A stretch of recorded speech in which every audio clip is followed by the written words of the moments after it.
Daggerheart, mais um vídeo desse RPG que eu estou amando fazer vídeos aqui no Por Trás do RPG. E não, esse ainda não é um vídeo respondendo aos seus comentários no meu último vídeo, que foi sobre os GM Movies, os pontos de medo. Eu tô meio que gravando dois vídeos ao mesmo tempo agora, para já adiantar um pouco. Nesse vídeo nós vamos fazer algo um pouco diferente. Vamos fazer uma tier list. Sim, eu vou tier listar aqui, dar a minha opinião sobre cada uma das raças, que são as ancestralidades, e das comunidades de Daggerheart. Dois aspectos que você tem que escolher ao criar o seu personagem. A ancestralidade é a sua raça, você tem duas habilidades com ela, uma primária e uma secundária, e a ancestralidade é o povo da qual você veio, o tipo de ambiente social que você cresceu e da qual vem a sua família, por exemplo. Tudo isso e muito mais logo depois da vinheta.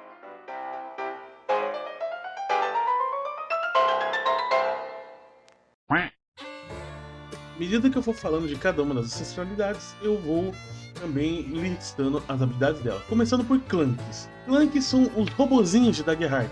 Basicamente, são máquinas feitas de madeira, metal ou madeira, ou metal, ou pedra. Muda também com o cenário ao qual você está jogando. E as habilidades do Clank são o seguinte. A primeira é desenhado para um propósito, né, design para um propósito, que faz com que você escolha uma das suas experiências como o propósito da sua criação, e ela você vai ter um bônus de mais um logo na criação do personagem. A segunda habilidade é eficiente, e quando você tem um descanso curto, você pode escolher uma manobra de descanso longo ao invés de uma manobra de descanso curto, uma das duas manobras que você faz durante um descanso. E o Clank é uma ancestralidade interessante, começar logo por um robozinho. E eu acho ele interessante. Eles são bastante interessantes. Eu, como jogador, conseguiria sim imaginar eu jogando como Clank, mas não seria a minha primeira escolha com certeza. Daí eu listo eles como interessantes aqui na minha tier list. A segunda que aparece aqui para nós é o Infernus. Infernus, para fãs de outros RPGs, pode ser tipo o Tiflerino. Mas a descrição que o Daggerheart dá dos Infernos é a seguinte. Infernos são humanoides que possuem dentes afiados, orelhas pontudas e chifres. Eles são descendentes de demônios ou de círculos inferiores. A primeira habilidade dele é Sem Medo. Quando você rola com medo, você pode marcar 2 pontos de estresse, ou fadiga, como ficou na tradução, e trocar essa rolagem por uma rolagem como esperança. A segunda habilidade dele, a habilidade secundária, tá traduzido como em inglês é Dread Visage. Em português eu tô aqui usando o livro em inglês, então por isso que eu tô falando mais termos em inglês. Eles têm vantagem em rolagem de intimidação, seria tipo aparência aterrorizante, alguma coisa assim. E eles têm vantagem em rolagens para intimidar seus inimigos. A melhor raça que tem esses aspectos infernais que eu gosto é o Malebranque do Daggerheart, do Brancalônia. Olha eu falando errado. De Brancalônia. Pra mim, o Infernus, ele é uma ancestralidade ok, cara. Ele é qualquer coisa, eu acho ele bacana. Dá pra você, fazendo raças mistas, criar algumas coisas bastante interessantes. Como, por exemplo, um sapo com chifres, eu acho legal. Você trazer os chifres do Infernus pra outras raças. Mas, sinceramente, eles são qualquer coisa. Eu qualquer coisa é o nem bom nem ruim, é o mediano. Vamos pro próximo, que são os Dracona. Draconas são a raça Draconídea aqui do Daggerheart. E a descrição deles diz que Draconas perderam suas asas, são dragões sem asas, humanoides, que possuem um poderoso hálito elemental. A habilidade primária deles são as escamas, em que ao você tomar um dano severo, aquele dano que requer 3 de vida, acho que ficou como dano grave em português, você pode marcar um ponto de estresse para reduzir um ponto desse dano. E a outra habilidade é o hálito elemental, em que você escolhe um elemento, que pode ser eletricidade, fogo ou gelo, e você pode, uma vez, você pode usar esse hálito para causar dano em todo mundo que estiver muito próximo de você, né? Só dá D8 de dano usando sua proficiência de dano mágico em todo mundo que está próximo de você. E eu acho os Draconas bacanas. Eles funcionam bem, eles são legaisinhos, são interessantes. Eu jogaria de Dracona. Vocês podem estar pensando, poxa, mas cara, é um Homem-Dragão, você gosta dessa raça? Em jogos em que Homens-Dragões são uma das poucas opções de criaturas assim para se jogar, ele estaria lá em cima. Como por exemplo o D&D, Dragonborn estaria lá em cima no topo. Tanto que Baldur's Gate 3 eu joguei de Dragonborn. Mas aqui em Daggerheart eu tenho opções muito mais legais para escolher, então ele desce um pouco, ele ainda é uma raça interessante para se jogar, mas não o suficiente para ser supimpa. Próximo são os anões. E o que falar dos anões, que são aí essas figuras carimbadas em tudo quanto é RPG. Entendam bem, eu gosto de anões e eu acho que eles têm toda uma cultura trazida do Tolkien que é muito maneira. O que faz com que eu ache que a maioria das criações de fantasia mágica acaba bebendo demais da mesma fonte. Então o anão em tudo quanto é universo é sempre esperado os anões do Tolkien. Eu gosto dos anões do Tolkien, mas eu acho que as pessoas deveriam ser um pouco mais criativas. Pra mim, por mais que eu adore anões, eu acho uma raça sem sal. Primeiro porque eles se parecem demais com humanos atarracados e muito fortes. Segundo que, de forma geral, eles estão muito parecidos com os anões da mitologia do Tolkien. Tanto que as habilidades dos anões aqui são pele dura, em que quando você toma um dano menor, você pode marcar 2 de estresse para negar esse dano. É quase que o contrário do Dracona. O Dracona, quando você toma um dano severo, você pode reduzir. O anão é quando você toma um dano pequeno, um dano bem frágil, você pode reduzir para 0. Mas gasta mais, é mais caro, você gasta 2 de estresse. E o incremento na fortitude, que você pode gastar 3 de esperança para diminuir pela metade um dano físico que você tomar. São habilidades interessantes, mas de novo, ele exalta bastante a resistência do anão. Isso é muito massa pra quem gosta de anões. Eu gosto de anões, mas eu não jogaria como um anão quando você tem várias outras opções bem mais interessantes. E se eu disse isso do anão, isso se encaixa em dobro aos elfos. Os elfos me incomoda que na maioria das criações, na maioria dos mundos fantásticos, eles são parecidos com os elfos de Tolkien. Os próprios elfos de Tolkien não são muito parecidos com os elfos da mitologia. Se você quer ver um elfo um pouco mais parecido com o da mitologia, veja no RPG do Cado Verona, que são elfos bem pequenos. Mas vamos lá. Elfos são tipicamente humanoides altos, de orelhas pontudas e sentidos aguçados. Essa é a descrição do Daggerheart dos elfos. Eles têm reações rápidas, que é a habilidade primária. Eles podem marcar um estresse para ganhar vantagem em uma rolagem de reação. Isso é bastante interessante. E o outro é o traço celestial. Durante um descanso, você pode cair em um transe e escolher uma manobra de descanso adicional. Ou seja, ao invés de fazer 2 manobras de descanso curto, você pode fazer 3 manobras de descanso curto. Os elfos são essa é uma habilidade, essa habilidade secundária do elfo, ela é muito forte. Ela bem utilizada, ela pode ser bastante quebrada, mas muito boa. Logo em seguida, as fadas. Eu achei as fadas muito interessantes. Cara, eu achei elas supimpas, mano. Eu gostei demais da representação das fadas da Daggerheart. Fadas são humanoides alados, criaturas com traços insectoides. E eu amei esses traços insectoides das fadas. Tanto que na campanha que eu tô narrando dos penitentes, já apareceram vários meio-fadas, porque eu gosto desses seres insectoides, né? Bastante inspirado em Hollow Knight, que é uma das inspirações dessa minha campanha. E é muito bacana. A primeira habilidade é Lucky Bender, eu não lembro agora de cabeça como ficou a tradução. Uma vez por sessão, você ou um aliado que esteja bem próximo, pode fazer uma rolagem. Ao fazer uma rolagem de ação, pode gastar 3 de esperança para rerolar a rolagem, refazer a rolagem. Faz a rolagem, não deu certo, gasta 3 de esperança, refaz a rolagem. E a segunda habilidade são as asas, que permitem com que você voa. Enquanto você está voando, você pode marcar um ponto de estresse para fazer movimentos enquanto está voando e ganhar mais 2 de evasão para um ataque que você receber. Basicamente, você vai tentar se evadir enquanto está voando. Eu gosto bastante das fadas. Depois, os faunos. Os faunos são muito interessantes, por muito pouco que não entra supimpa. Os faunos é aquilo, meio bode, meio cabra, caprinos. Eles pulam, eles têm chifres, né? Faunos relembram humanoides cabras, com chifres curvados, pupilas quadradas, né? E cloven hooves e cascos, basicamente cascos fendados. O primeiro é o salto caprino, que permite que você pule a uma distância curta, né, sem precisar fazer nenhum tipo de teste que normalmente um personagem teria que fazer para fazer uma escalada. Você só pula uma distância curta. O segundo é o chute. O chute permite que, quando você tiver sucesso em um ataque corpo a corpo, você pode marcar um de estresse para dar um chute no alvo e dar mais 2d6 de dano nele. E jogar ele um pouco para trás, em uma distância muito próxima. Ou seja, você dá um empurrãozinho com o pé. que dá um daninho até. É uma habilidade muito boa também, essa habilidade secundária do Fauno. Logo depois tem os Firbolgs. Os Firbolgs vai subir direto pra Supimpa. Adorei a representação do Daggerheart dos Firbolgs como homens bovinos, um povo bovino. Né? A tradução de Firbolg ficou: Firbolgs são bovinos humanoides, tipicamente reconhecidos por seus narizes longos, né? Narizes bem achatados, né? E orelhas caídas. Eles têm aquelas orelhas caídas e também são cobertos de pelos. Né? Primeiro é a carga, a primeira habilidade do Firbolg.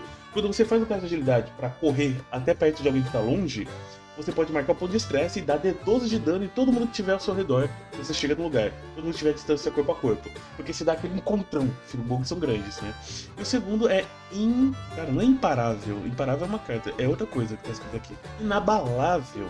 Quando você for marcar um ponto de estresse, você rola um D6. Se você tirar 6, você não marca esse ponto de estresse, que foi traduzido como fadiga o estresse na versão em português. Eu gosto bastante de Firbolg, é uma das raças das quais eu jogaria com certeza. Eu achei ele muito supimpa. Depois os Fungrios. Fungrios são a raça miconídea, né, de cogumelos do mundo de Daggerheart. Eles são bem interessantes e eles são humanoides cogumelos. A primeira habilidade é a Conexão Fungril.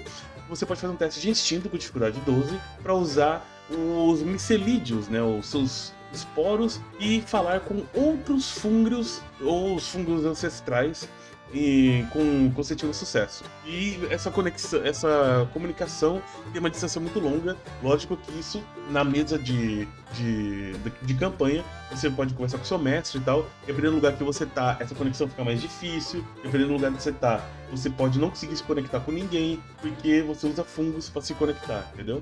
O segundo é a conexão mortal. Eu não sei se ficou conexão mortal na tradução mesmo, deixa eu dar uma olhada aqui. Na verdade ficou vínculo mortal.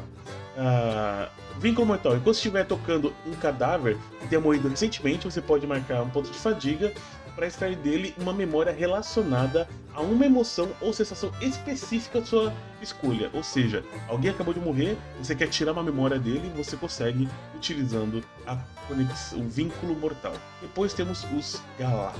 Galapa é muito supino. Galapa é o povo tartaruga. Galapas são muito legais e a definição rápida deles é que são criaturas antropomórficas largas, cobertas por uma concha pela qual eles podem se retrair para dentro. A habilidade primária, carapaça, você recebe um bônus nos seus limiares de dano igual à sua proficiência. Você começa com o ponto de proficiência, então sua armadura vai te dar mais um ponto de limiar de dano. Por causa disso, você vai passar de level, você aumenta sua proficiência, você vai passar de patamar, e com isso você vai aumentando também os limiares da sua armadura, ficando mais resistente. E a segunda habilidade, que no caso, a primeira habilidade do Galapa, ela é muito boa, dá pra fazer os combos quebradiços. E a segunda é a retração, onde você marca um ponto de fadiga para entrar na sua carapaça. Enquanto tá lá dentro, você tem resistência a dano físico e desvantagem em testes porque você não pode se mover. Então qualquer coisa que envolve você andar, se mover, você tem desvantagem. Mas você passa a ter resistência a qualquer dano físico. Ou seja, o dano físico é cortado pela metade. Muito bacana mesmo.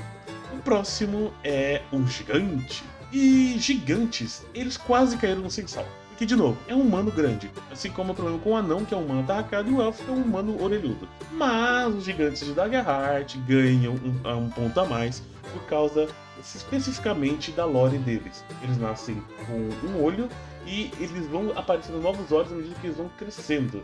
O ponto é, os gigantes têm de 1 a 3 olhos, então ele pode nascer com um olho só e ficar com um olho só para a vida, ou ter 2, ou ter 3. E eu acho isso muito legal. Você pode fazer um ciclope ou um triclope, que é muito maneiro. Eu acho isso bem massa. E as habilidades do gigante são, primeiro, resistência. Você tem um ponto de vida adicional durante a criação de personagem, ou seja, você já começa o jogo com mais um ponto de vida. E o segundo é o alcance. Você trata qualquer arma, talento ou magia de alcance corpo a corpo como se fosse alcance muito próximo. Ou seja, sua espada que bate corpo a corpo, não. Ela bate um pouquinho mais longe. Bem mais legal. Tem um baita alcance. Cara, e os rascunhos que tem no livro são muito legal. Não vou dar spoiler aqui, dá pra vocês pesquisar. As artes dos gigantes são muito, muito bacanas, que faz com que eu goste bastante dos gigantes e tenha mais vontade de jogar com eles. Próximo, Goblin. Goblin eu adoro jogos em que Goblins são raças jogáveis. Goblins são muito fofinhos, Goblins são muito legais. E quem diz que Goblin não se fala, se mata, é que ele não jogou de Goblin pra saber o quão divertido é. A definição rápida de Goblins é que eles são... Cadê a definição rápida? Goblins são pequenos humanoides, facilmente reconhecíveis pelas suas orelhas bem largas, olhos largos... Não, pelos seus olhos bem largos e suas orelhas bastante membranosas, sabe? Eles são orelhudão e olhudão. Acho bem legal os Goblins do Daggerheart. E eles não são bem pequenininhos, não. Eles são pequenos, mas não são minúsculos. A habilidade primária de um Goblin é o passo firme. Você ignora as vantagens de agilidade. Então, basicamente, você vai correr, você não vai ter desvantagem porque o chão tá quebrado, o chão tá cheio de óleo. Não. Se os passos são firmes, você não escorrega. E o segundo é o cheiro de perigo. Uma vez por descanso, você pode marcar um ponto de fadiga para forçar um adversário a fazer novamente um teste de ataque contra você ou um aliado muito próximo, entendeu?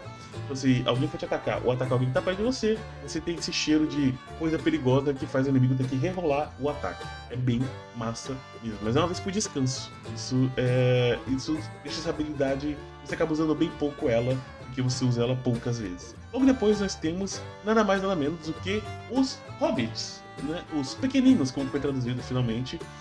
E cara, pequenino pra mim é essencial, porque ele é igual um anão mago, um anão pequeno. Ele tem habilidades diferentes, ele tem toda aquela mística em volta dos Halflings, que também, de novo, é bebida da fonte do Tolkien, mas aqui em Daggerheart ele tem algumas comunidades um pouco diferentes, algumas variações bastante interessantes dos Halflings. Eu acho que dá pra trabalhar bastante com os Halflings de Daggerheart, mas eu gosto de Halfling, entenda.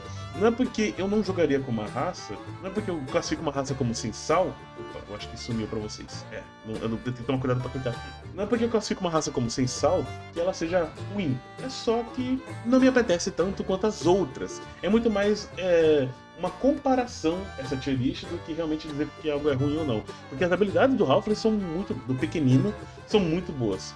A primeira é Talismã de Sorte. No início de cada sessão, todos os membros do seu grupo recebem um ponto de esperança. Essa habilidade é muito boa. E o segundo é o Senso de Direção. Ao rolar um dado de esperança, você pode rolá-lo novamente. Cara, é sensacional. O Halfling tem o pequenino, tem que parar de chamar de Halfling, é pequenino. Pequeninos têm habilidades sensacionais, muito legais. E o pequenino ele pode ter uma orelhona na arte, eu acho muito legal. Ou ele pode ter uns olhos bem afastados, um nariz redondo. Eu acho muito massa as artes, cara, mas eu não vou mostrar pra vocês porque tá no livro, o livro tá à venda e eu não vou dar spoiler. Próxima raça, essa aqui eu vou ter que dar uma olhadinha, só um segundo. Bom, me embananei um pouco porque nessa tier list a imagem do humano é outra. E o humano, mano, é o final do sensal. É, de longe, a última raça que eu quero jogar no RPG, a não ser que o RPG tenha só dê pra jogar de humano, tipo RPG baseado em Ragnarok Online. Todos os personagens são humanos, eu jogaria de humano, quer dizer, agora tem uma raça de gatos que eu jogaria. Mas enfim, porém no Daggerheart as habilidades do humano são muito boas. A primeira é a resiliência, onde você recebe um ponto de fadiga adicional durante a criação do personagem. Lembra que o gigante tem um ponto a mais de vida? O humano tem um ponto a mais de fadiga. Interessante. O segundo é a adaptabilidade. Ao rolar uma falha em um teste que você usou uma das suas experiências, que seriam as perícias desse jogo, só que elas são bem mais legais, você pode marcar um ponto de fadiga para enrolar de novo. Simples. Muito bacana. As habilidades do humano são muito boas. Depois temos os Katari. Acho que ficou como Katari a raça dos gatos. Deixa eu ver aqui. Caramba.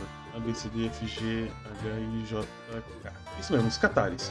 Então, os Kataris, que são um povo felino, eu ia botar em qualquer coisa se eles tivessem essa aparência que tá na imagem. Mas os Kataris são uma variação de aparência muito grande, desde humanoides com orelhas e rabos até felinos, bípedes, leão gigante, monstruoso que saiu da academia. Sim, tem bastante. Então, os Kataris, eu acho eles... Vou botar aqui na frente do qualquer coisa, ele é quase interessante. Eu gosto deles como uma raça mais furry, mas... os Kataris ainda... É tipo os Khajiits do The Elder Scrolls. Eu acho legal. Vamos lá. Habilidade inicial, instinto felino. Ao fazer o teste de agilidade, você pode gastar 2 pontos de esperança para rolar o seu dado de esperança de novo no teste. Você rolou 2d12, você tirou um número baixo no seu dado de esperança, tirou aqui tirou aqui um 1 e tirou aqui um 11. Você paga 2 pontos de esperança para rerolar esse dado e tirar um novo número, que esse é o 8. Por mais que ainda seja uma rolagem com medo, é uma rolagem com um resultado bem maior. E temos as garras retráteis, que é a segunda habilidade dele, em que você faz um teste de agilidade para arranhar o inimigo que está corpo a corpo. No sucesso, o alvo fica vulnerável, que é um efeito negativo bem comum nesse jogo, onde todas as ações contra o alvo vulnerável são com vantagem. Muito bacana, a habilidade dele é bastante útil. Então temos o Orc, Luktarogai. Os orcs, novamente, são mais uma raça, bebida direta dos livros de Tolkien. Desculpa ter tanto essa tecla, mas a maioria dos RPGs fazem isso. O que não é algo ruim. Eu gosto dos orcs do Daggerheart, porque eles são bastante variáveis, bastante variados. Tem orc rosa, orc azul, orc verde, eu acho isso bacana. Então, as habilidades, primeiro, robusto. Quando você tem apenas um ponto de vida sobrando, restante, ataques contra você têm desvantagem, entendeu? Todo mundo vai ter desvantagem para te acertar. E a segunda habilidade são as presas, né? Os dentes do orc. Quando você acerta um ataque corpo a corpo, você pode gastar um ponto de esperança para perfurar ele com suas presas, causando um D6 de dano adicional. Ou seja, acertou um dano, você gasta um ponto de esperança para dar mais um D6 de dano, entendeu? Dá mais uma... Eu só não gostei que é um D6, deveria ser D6 com proficiência, para esse dano ir escalando com o level. Mas esse dano não escala com o level. E só essa parte que eu achei meio estranho. Eu acho que eu colocaria o dano escalando com o level. Depois vamos agora para minha raça favorita de Daggerheart. O Quasho, vai ficar lá na frente das fadas. Tá, eu não gostei da tradução de Ribe pra Quasho, mas Ribe, que é o nome original, eu acho bem mais legal do que Quasho, que é o nome em português. Mas eu aceito Quasho porque eles traduziram Halfling para pequenino. Por eles terem feito isso, eu aceito a tradução de Quasho. Se eles tivessem mantido como Halfling, eu ia continuar xingando que Halfling tá um nome em inglês, enquanto que Quasho é só em português. Vamos lá. Primeira habilidade dos sapinhos. E cara, pode ser até um sapão gigante cheio de verruga, bem pesadão. Até um sapinho fofinho, com olhos meio de anime, meio bastante olhudo, é muito legal. Anfíbio, você consegue respirar e se mover livremente dentro da água. Essa é a primeira habilidade do Quasho. E a segunda, linguarudo. Você consegue pegar objetos que estão a distâncias próximas com a sua língua. E você pode marcar um ponto de fadiga para fazer um ataque com a língua ao inimigo que está próximo, que causa D12 com sua proficiência. Entendeu que a linguada do sapo causa D12 com proficiência e a mordida do orc causa 1D6? A diferença é que o do Quasho, ele é um ataque. Você tem que rolar ainda para acertar. A do orc é um dano automático. Você acertou um ataque, você dá um dano automático, dá mais um D6 de dano. Entendeu? É diferente. As RBs, né, são muito legais. Vou continuar chamando de RB, por mais que a tradução seja Quasho. E por fim, mas não menos importante, os Simias, que são os masqueicos. Eu gostei dos masqueicos, cara. Achei eles interessantes. Eu vou colocar aqui no interessante. O problema é que botar no interessante, tudo vai pra trás. Pra ficar mais organizado, eu vou subir um dos interessantes. O Goblin. Pronto, o Goblin tá lá em supimpa. Goblin bastante supimpa. Não, Goblin vai ser o Fauno. O Fauno tá em supimpa. E o Simia tá bem aqui no meio dos interessantes. O que é do Simia? Simia são os maqueicos, os macacos. Ou seja, de um gorila, um babuíno, um chimpanzé, um orangotango. O que combinar mais com a sua classe, com o design da sua aparência. A habilidade inicial dos símios é escalador natural. Você tem vantagem em teste de agilidade envolvendo equilibrar-se e escalar. E a segunda habilidade é ágil. Você recebe um bônus permanente de +1 na sua evasão durante a criação do seu personagem. Muito bacana, para fazer personagens bastante esquivos e ágeis, mesmo que seja de um gorilão pesadão. Isso é muito massa. Essas são todas as ancestralidades de Daggerheart. E agora nós vamos passar para as comunidades. Como eu disse, agora vamos passar para a comunidade. Eu separei em dois, só que eu esqueci de ligar a luz. Então eu tava metade desse vídeo inteiro nas sombras. As comunidades são o povo onde você cresceu, onde você nasceu, o tipo de ambiente e como esse ambiente moldou o seu caráter. Vamos começar com a Highborn, que foi traduzido como aristocrata. Ou seja, você é nobre, você é de família culta, você é família de comerciantes, de nobres, de diplomatas, de advogados, etc. Como Highborn, a sua habilidade é: você tem vantagem em testes para negociar ou usar o seu nome da sua família para conseguir informações com alguém. Highborn é uma qualidade interessante, cara. Você jogar como um personagem que é nobre pode abrir um leque bem grande de problemas pra você envolvendo a sua família, que não foi você que causou, mas que você vai ter que lidar com eles. Eu acho bem bacana. Loreborn, que seria a comunidade erudita, quer dizer que você nasceu e cresceu em uma comunidade muito voltada para estudos, no meio de historiadores, de bibliotecários, no meio de uma sociedade que cresceu numas ruínas antigas, adorando as antigas é outra comunidade. Ruínas antigas, estudando os seus mistérios. E como Loreborn, você tem vantagem em testes que envolvem locais ou pessoas de renome, né? Ou objetos também, tudo que envolve estudo, né? Conhecimento. Loreborn eu vou deixar como qualquer coisa, porque é meio. Eu gostei da ideia, mas a aplicabilidade dela é mediana, sabe? Eu, como mestre, eu não consigo ver tanta aplicabilidade assim. Dá pra ter. Durante a jogatina eu conseguiria criar algo, mas agora aqui gravando o vídeo não me vem nenhuma ideia na cabeça. Orderborn. Orderborn é bastante interessante. Você nasceu dentro de uma ordem, dentro de um grupo muito fechado, que segue certos princípios, certos dogmas. Seja uma ordem religiosa, uma ordem cavalaresca, seja uma sociedade que cresce de ruínas e cultua deuses antigos. Aí sim que entraria aqui, não na Loreborn. Mas pode entrar em Loreborn, tá? Esse negócio dos deuses antigos.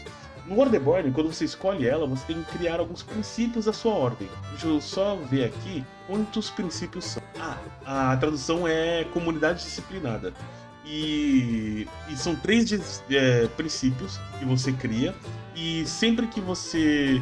E uma vez por descanso, quando você descrever que vai fazer alguma ação, você descreve como você vai incorporar essa ação nesses 3 princípios. Se você conseguir incorporar sua ação nos 3 princípios, você troca o seu dado de esperança, que é um D12, por um D20, entendeu? Eu consegui fazer isso uma vez por descanso. Descanso longo? Não, por descanso. Por descanso você consegue fazer isso. E cara, Orderborn dá pano pra manga. Bastante interessante, cara. É uma comunidade que as comunidades eu analiso mais o quanto ela é legal pra mexer a narrativa do jogo. E Orderborn, junto com Highborn, mexe muito a narrativa do jogo, cara. Colocar essas ordens das quais os personagens fazem parte. Depois, Ridgeborn. Ridgeborn foi traduzido como comunidade montanhesa, o que não é uma tradução correta, seria comunidade da fronteira, né, Ridgeborn. Mas eu entendo porque que eles foram pra montanhesa. É mais tem a ver com as artes que tem da Ridgeborn, que é tudo envolvendo montanhas. Você se integra numa comunidade que vive nos picos, nos altos montes, em locais de difícil acesso. E você tem habilidade firme, onde você tem vantagem em testes para cruzar abismos e saliências, orientar-se em ambientes inóspitos e usar seu conhecimento de sobrevivência. Entendeu? Tudo isso você ganha por ser Ridgeborn. Ridgeborn, ele dá a habilidade de Ridgeborn é muito boa para os personagens, para ajudar o personagem. Mas como Ridgeborn não dá muito elemento narrativo, é mais mecânico, ele entra pro nível de baixo, como qualquer coisa. Eu dou mais pontos para as comunidades que dão mais elementos narrativos. Então temos Seaborn, que é a comunidade marítima, onde você nasceu na praia, ou no oceano, dentro de um barco, ou nas ilhas. Basicamente é uma comunidade muito ligada ao mar. E a habilidade é conhecer a maré. Sendo que você faz uma rolagem com medo, onde o dado de medo é maior do que o dado de esperança, você ganha um token. Você pode armazenar um número de tokens, né, de marcadores, igual o seu nível. E você pode gastar esses marcadores ao fazer um teste para somar o valor deles no dado. É isso. É uma mecânica muito boa. É uma mecânica que você tem que ter ali um gerenciamento de um recurso extra que ele te dá. Mecanicamente, ela é muito bacana. Narrativamente, ela não afeta tanto. Então, ela vai entrar junto dos outros 3. Depois, vamos para Slyborn. A tradução ficou como comunidade fora da lei. Você nasceu numa cidade cheia de crimes, no meio do crime. Você teve que se virar, assim, tipo, diminuir o peso das bolsas dos outros para crescer. Você teve que se esconder, são comunidades escondidas, que são mais escusas da sociedade, normalmente com leis que não seguem um reino, uma coroa, mas sim quem tem mais força e tal. As comunidades que não seguem a lei, como uma comunidade pirata, uma comunidade de assassinos, comunidade de ladrões e por aí vai. Essa comunidade é malandro. Você tem vantagem em testes para negociar com criminosos, perceber mentiras ou encontrar um lugar seguro para se esconder. Cara, comunidades fora da lei são bem bacanas, essa habilidade é muito boa e fazer parte de uma comunidade fora da lei dá bastante elemento narrativo também. Com ela, você pode trazer essa comunidade, esses ladrões com os quais o personagem cresceu, pra dentro da história. Eu vou jogar o Orderborn pra cima, cara. O Orderborn é muito, muito bacana narrativamente. E Slyborn e Highborn ficam ali. Fica escadinho, fica bonitinho. Depois dessa, nós vamos pra comunidade Underborn, que é a comunidade subterrânea. Eu acho que foi traduzido como subterrânea. Comunidade subterrânea, é isso mesmo. Você é uma comunidade que ou fica debaixo da terra, ou se esconde em grandes profundezas, ou é pendurada no teto de grandes cavernas. A comunidade subterrânea ela tem que se adaptar a um ambiente inóspito e bastante complicado. Tanto que a habilidade é habituado à penumbra.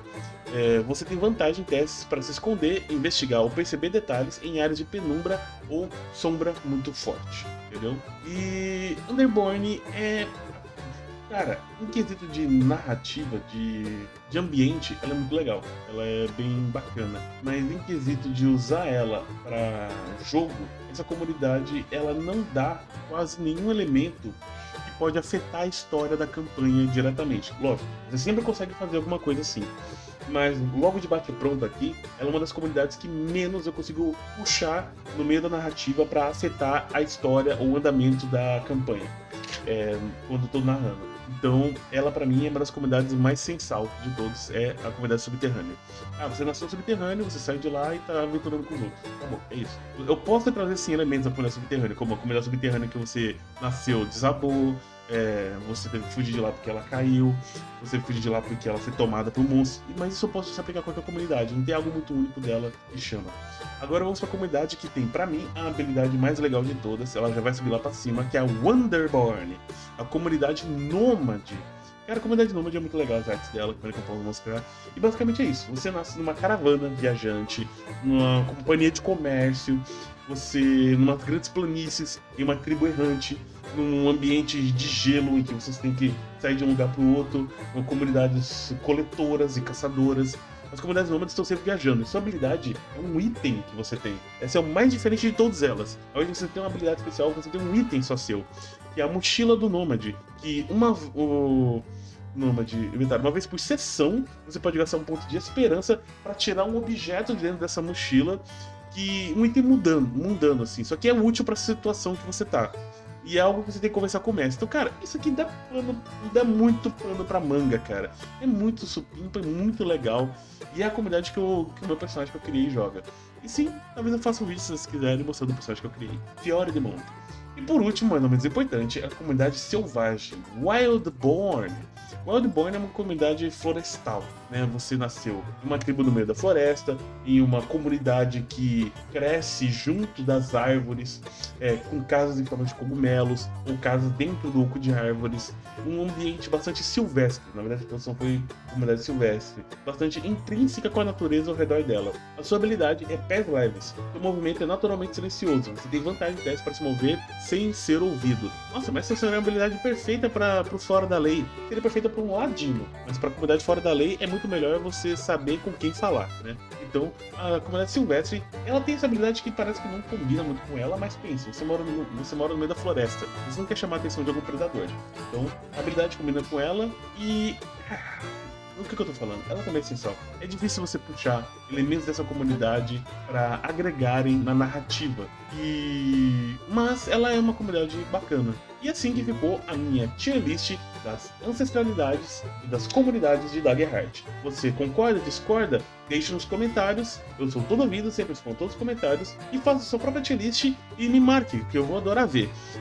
Esse foi mais um vídeo aqui do canal Ratoruja. Deixe seu like, compartilhe, comenta e tudo mais. E vambora!